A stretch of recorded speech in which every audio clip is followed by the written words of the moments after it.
Yo, what is going on, guys? Achilles here, and today we are restarting the weak spot series that I did. I started quite a long time ago. I believe like a month and a half, 2 months ago, something like that. But today we're doing the VK4502b, and we are also doing the T95, the IS-7, and then there's some Bat-chat stuff I wanted to show you. So, as you can see here, these are pretty much the only two frontal weak spots that are on the VKB. You saw the machine gun there, and then the turret hatch, the turret cupola there. The lower plate is not a weak spot. The front of the VK4502b is actually a joke. I think it's like 302 effective, 310, something like that. It's crazy, ridiculous thick. And you're gonna see here that this is pretty much the angle where if you see a 4502b angling, he's over angling, and you will be able to penetrate that. But pretty much here, I'm also going to display that if you actually do load a gold round, now granted this is a lot more effective with heat ammo, just because heat actually does have better penetration, but if you're looking down on the VKB like I am right here, you actually do have a lot better chance of penning the upper plate with a premium round than you do the lower plate, so just keep that in mind.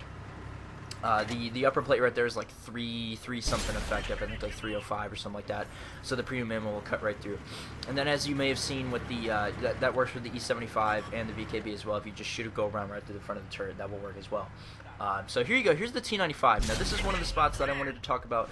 This is a really good spot if you see a T95 cresting a hill, just because you are able to just shoot right through the tracks into the actual tank itself and do some damage.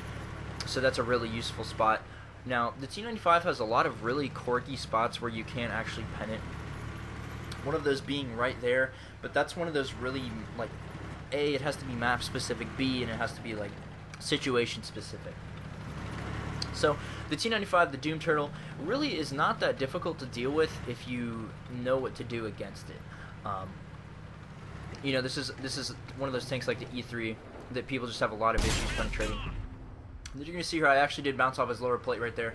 Now that's kind of like the deal with the IS-7. If you actually are closer to them, the steeper that angle is going to be. So if you are further away, that lower plate is a lot easier to pen. It's only about 152 millimeters thick, but it's like 220 something effective. It's probably even more when you're this close. So what you're going to see me do here is you saw the two turret weak spots there, or the cupola, viewport, whatever you want to call it. Those are both weak spots. Excuse me. And then you're going to see the next thing here. Now this is not something I would recommend unless you are absolutely sure that you have perfected the angle. For those of you who do not know, you actually can shoot.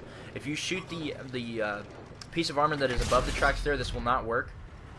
But if you are at a steep enough angle, like I am right here, you are able to shoot right through the tracks and go and damage the hole right there, just right dead center in between the two sets of tracks. You can just literally just shoot right through it. Now, just to keep in mind that this really is just a T28 with a ton of spaced armor and an extra set of tracks on the side. So that's why that is possible. Just because the T28 side is actually extremely weak.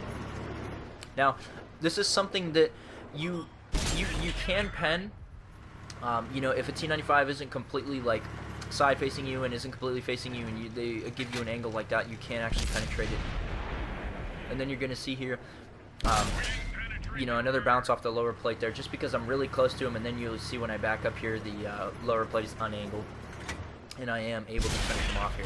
So the T95 and the VKB, you know, I feel like the T95 is a lot easier to take out if you know some of these spots, but the VKB is still just extremely strong, just because it really doesn't have that many weak spots. Now you're going to see here, this is the probably one of my most hated tanks to shoot at in this entire game, the IS-7. I absolutely despise shooting at this tank. It's so annoying, you know, just because it's got this crazy good upper hull, and then when you get close enough, the lower plate is super thick, and it's really bad. But if you didn't know right there, if he actually does lift the gun all the way up, you can actually penetrate under the gun. So that is a weak spot, but I don't really know of any situation where you're going to be, where he's not going to be looking directly at you. So that's just kind of a little like quirky spot. And then, as always, there's the lower plate right there. And then you're going to see that viewport. I'll show you guys later when I'm about to kill him. And as you can see here, the IS-7's pike nose is extremely well angled. And since it is 150 millimeters thick, it is extremely tough to penetrate, even when you are kind of like, you know, backing up at angles like this. And keep in mind, I'm not actually shooting go rounds here, so I think I have to back up one more time before I can penetrate this collar of the pike nose here, just because the IS-7's upper plate is so good. Now granted, if you are shooting down on it, it is a lot easier to penetrate. And then you're going to see here, I'm displaying just how, you know, I've mentioned this before in some past videos, that the closer you get to the IS-7's lower plate, just like with the T95, like I just mentioned, the steeper the angle, and you will actually bounce off of it. So if you are trying to, you know, use regular rounds and you're not trying to be a bitch and just spam gold rounds through his upper plate, you know, you really just, you want to keep backing up and keep that lower plate as far away as possible. Now you can see here, I'm showing you where to not shoot the IS-7. That entire spot of flat armor right there is all spaced armor, and literally it eats everything. You name it. It's absolutely ridiculous. It just gets eaten up. Literally, no matter what you shoot at, it's just going to get eaten up. And as you can see here, I actually am showing off that the armor under the spaced armor there is actually only 100 millimeters thick. So right about there is the where you can start actually hitting some drive wheel shots. And then if you shoot under the spaced armor, you are actually to just you are able to just penetrate without having to worry about hitting any spaced armor. Now, what you're going to see here is that Dakota 9000 here, he is actually going to go up on a wall and show you what not to do in an IS-7 if you are, you know, if you are actually playing the IS-7, because you're putting yourself in an extreme disadvantage here when you are doing this, just because you're making it that much easier for the enemy to actually kill you. And that's, for most of you would probably already know this, but you're pretty much just sitting there angling your unangling your pike nose, making it a lot flatter. And if I actually shot him here, I probably would have been able to penetrate the side of his pike nose extremely easily. But, you know, because that angle right there, I can literally just shoot that and it'll go in, no problem.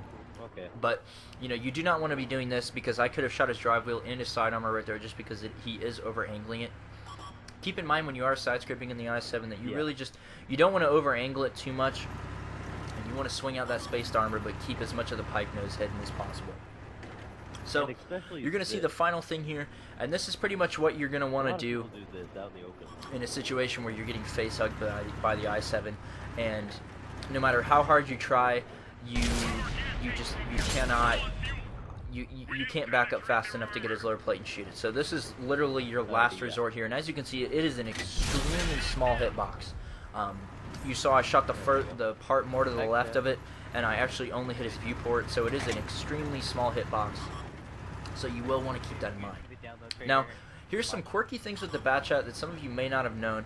I tried to explain this in my Bat-chat review video, but that was a long time ago, and I didn't really do a good job of it. But as I've mentioned in some previous videos, that the back part of the armor, you can see that line right there. Behind that line is all spaced armor, and everything you shoot at it is literally just going to go right through or bounce off.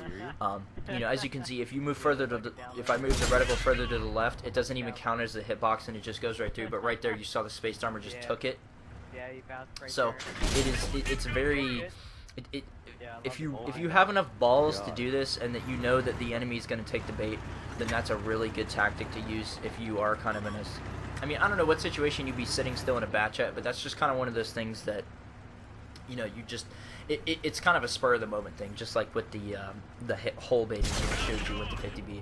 And then you can see here, these are just like the crazy weird angles that you know, sometimes people bounce off the Bat-chat and they're like, oh man, I just bounced off a Bat-chat, what the heck? And then you can see here, it's actually quite it's a lot easier said than done. Well, it's a lot more, it happens a lot more than you would think. You know, something like this too, like even if he's just angling his turret up slightly, you can still bounce off the top of the turret.